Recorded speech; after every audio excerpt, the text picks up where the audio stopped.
Hello, my fellow Americans. Today I'm going to speak to you about Article 1, Section 6, Subsection 2, or second clause. The second clause states, "They shall in all cases, except treason, felony, and breach of the peace, be privileged from arrest." My fellow Americans,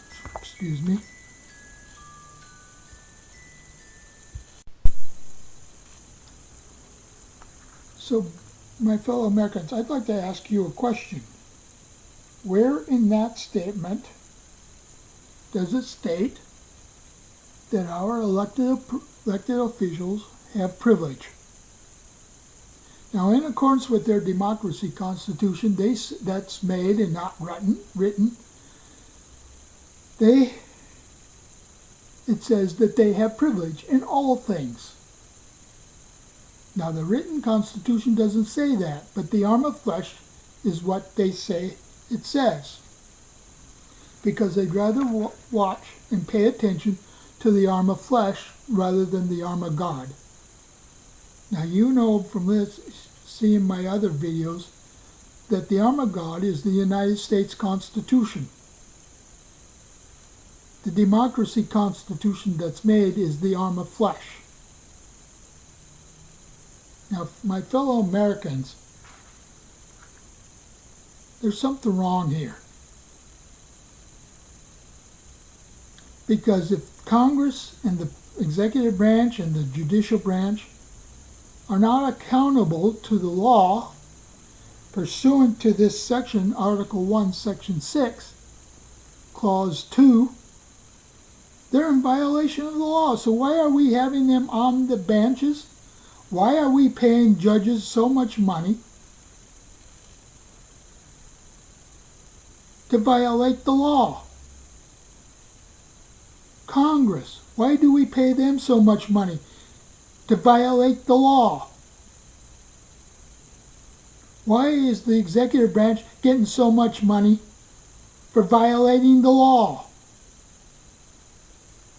I want you to think about these questions, folks.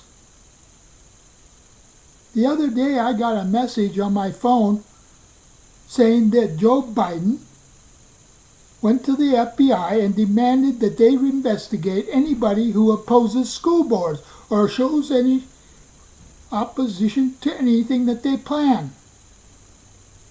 Well, Joe Biden, you can sit there and you can have the FBI investigate me. Because Joe Biden, when it's all done and said and done, you're going to have to prove to us, the people, that you have the authority under the written Constitution to do that.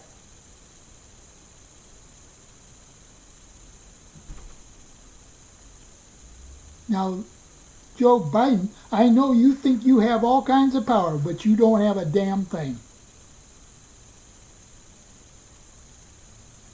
Under your democracy constitution that's made and not written. Nancy Pelosi.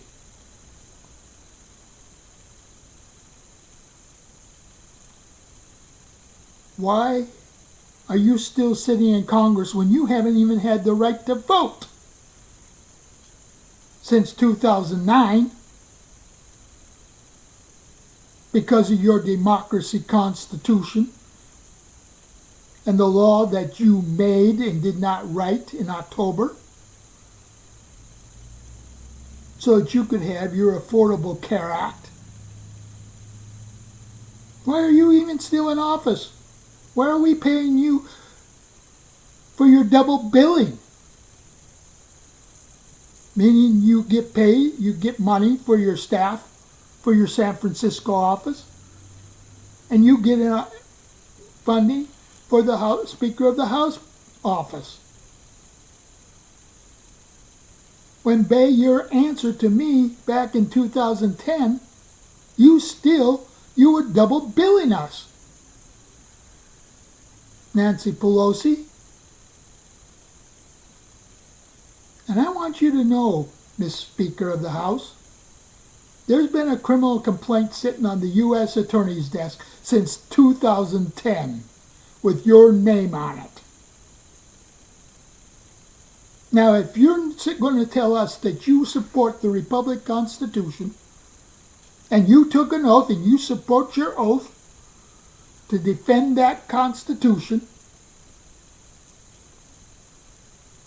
then tell me, madam, why we have our prisons so full of people who did not commit a criminal activity, according to the U.S. Attorney's Office, November 3rd, 1997. Can you tell me that, Nancy Pelosi? How about you, Chuck Schumer, as Majority Leader of the Senate? How about you, Kamala Harris?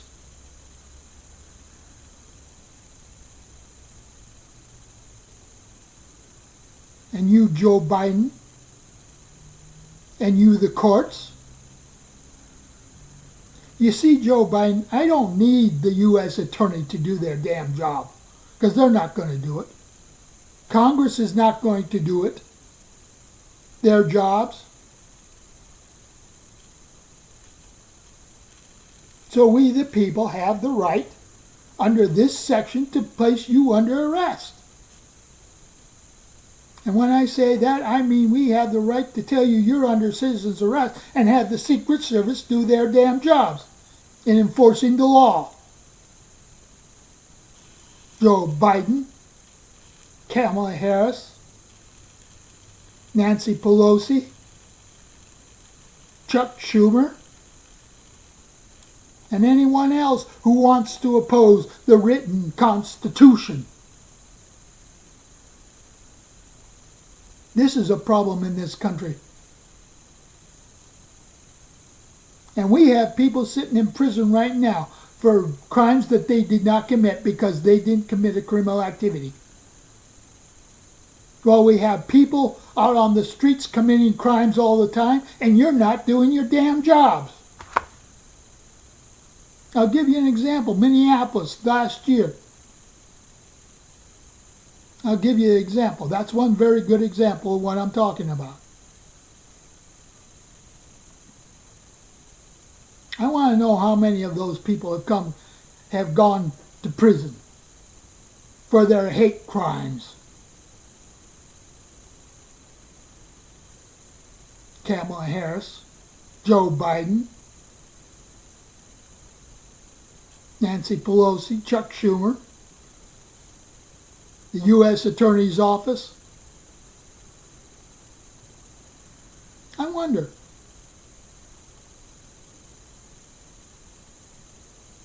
How many of those people have gone to prison? I wonder if George Soros has been declared or had the U.S. Attorney sit there and demand from the state of California to return George Soros over to the Minnesota Attorney General for his part in burning down those 1,500 buildings.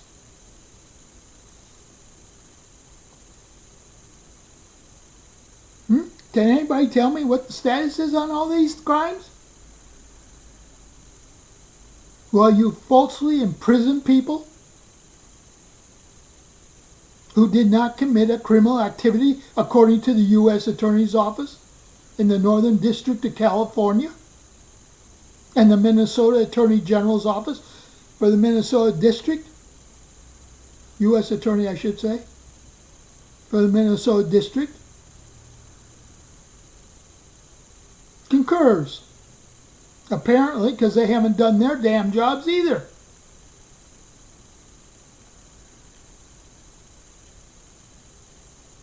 Pursuant to this section.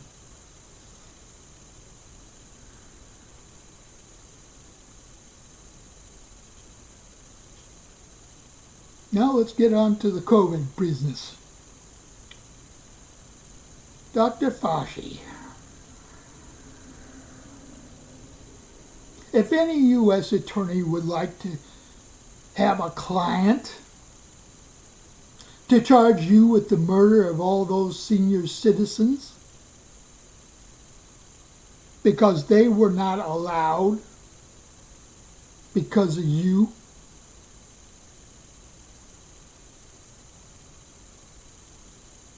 To be with their families because of your fear-mongering,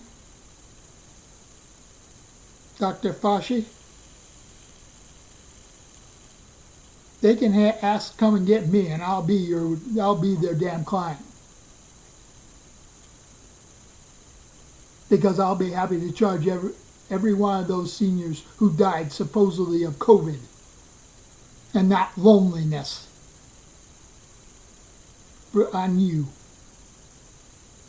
I will be happy to charge you with murder in the first degree, Dr. Fauci. So if any attorney out there wants to have a client to place you under arrest, and Dr. Fauci, don't you ever tell me again through somebody else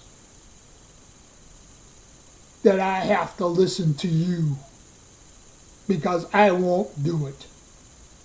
And as Kamala Harris said during the debates, I won't listen to your bull crap. I won't listen to George Biden or President Joe Biden, because you're all a bunch of bull crap. Because you have no idea what the heck you're talking about. And I can prove it, Dr. Fauci, by asking you certain questions.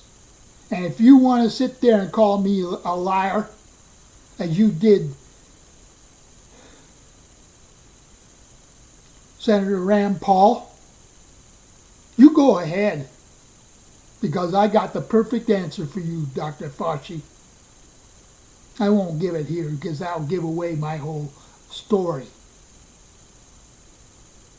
But I can guarantee it, Dr. Fauci, I'll be happy if I can find one government attorney who's willing to uphold the law pursuant to this section, Dr. Fauci.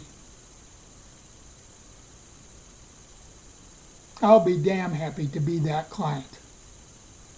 And I'll charge you with first-degree murder. And under your democracy constitution, Dr. Fauci, you don't have any rights. So I can ask you whatever damn questions I want to ask you, and you have to answer them. Pursuant to your democracy constitution, of course.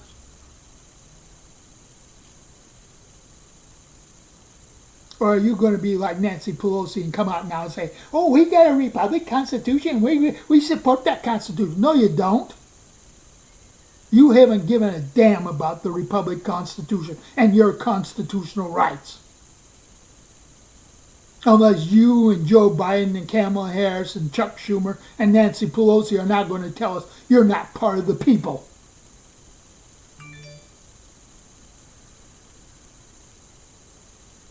Is that what you're going to tell us now, that you're not part of the people?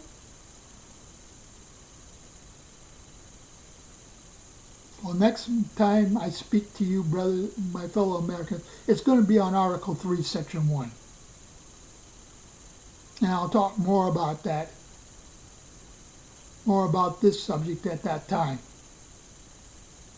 But just know that I am sending a letter to the U.S. District Court in Minneapolis that I will have a hearing on the election last year, or face the penalty of violating the law that you don't give a damn about. And I will have the U.S. Marshal's Office with me when I do it, as my witness, and to fulfill their duties in complying with the law and enforcing it. Well, ladies and gentlemen, my time's almost up, so I'm going to stop here. But I hope you think about these questions I've asked you. I hope you're thinking, realize what the law of flesh says, the arm of flesh says, because it's not compliant with the law and the arm of God. Thank you.